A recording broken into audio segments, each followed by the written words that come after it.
Hey everybody, what's up, and welcome to episode 3 of the podcast. And today's podcast is called How I Fell Back in Love with Lego. Because if you followed the first 2 podcasts, basically I started to reach a dark age. And in the description of the most recent YouTube video I put out to that point, which was my review of Expecto Patronum, I kind of wrote out in the description that I think I'm done with Lego. Kind of. How I said that I stopped getting enjoyment out of making and producing my own content, and that my own stuff just wasn't working for me. So after I put that out, I kind of sat back that night and realized that I really just typed that out. I really said, I don't know if I want to keep doing YouTube or Lego. And I think, ironically, I found Brickfilms' page. Greg did a video. I forget what video he did, but he did a video and I clicked it, I watched it, I loved it because Brickfilms the man. Greg's awesome, Greg and Clark. And one of the suggested videos was for his podcast, which I really don't listen to podcasts, or I used to not listen to podcasts because I always thought it was just dumb. Now here I am making one and I listen to Greg's now. But he basically made a video asking if Lego was his passion, and I think that really hit me because I listened to the whole podcast and he basically asked himself if he loved Lego, and his answer was that he actually doesn't necessarily love Lego, he loves making videos. So I actually asked myself that question, and I think that for me, my biggest thing is that I don't necessarily love just making Lego YouTube videos. I think I love entertaining people, making entertainment.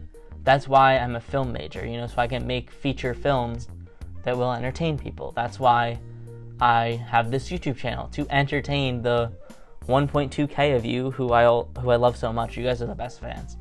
That's why I perform magic, to entertain people, give them an experience.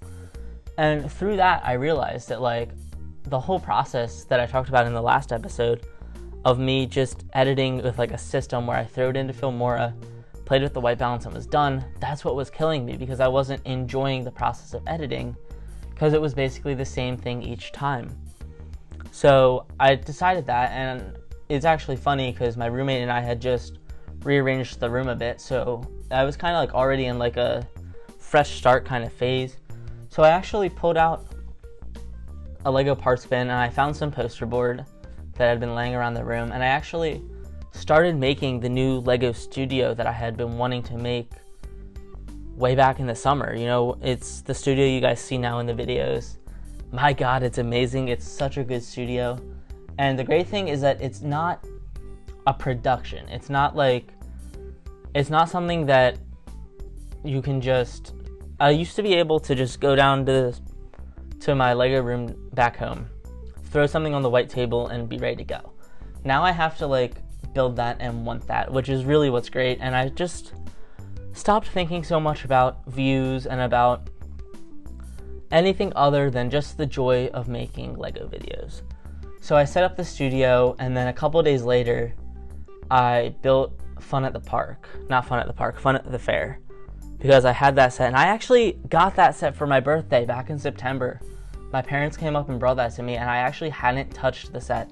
I hadn't opened the set until a few weeks ago at this point, when the first podcast came out. That was when I first opened the set. I mean, you saw the review. The review was posted a day after, or not a day, that Monday after I filmed it. So I finally got back into the craze, and I think that really was what brought me back. The idea that I need to do this for myself and for the viewers, because just a plug and chug type of thing wasn't working. I need to want it, really, and I kind of just started wanting it again. And I don't really know even how that happened, other than the fact that I hated that I said I didn't want to do it. Then I realized that other people are in the same boat as me. Brickfilms, one of the greatest Lego YouTubers, isn't so sure he likes Lego as much as he likes other aspects. So my new goal with all this, which I hope you're seeing in the videos, is to just make stuff entertaining, stuff that people want to watch and that I want to make. And it really just gave me the jump start to, on a night where I'm really not doing anything, instead of laying down watching South Park or something, to get up and actually build, to get up and film a video, to edit a video, and that's what really makes it so special. So we're running out of time for the podcast, so that's going to be it for this one. But yeah, find your passion and you will be just fine. I love Lego.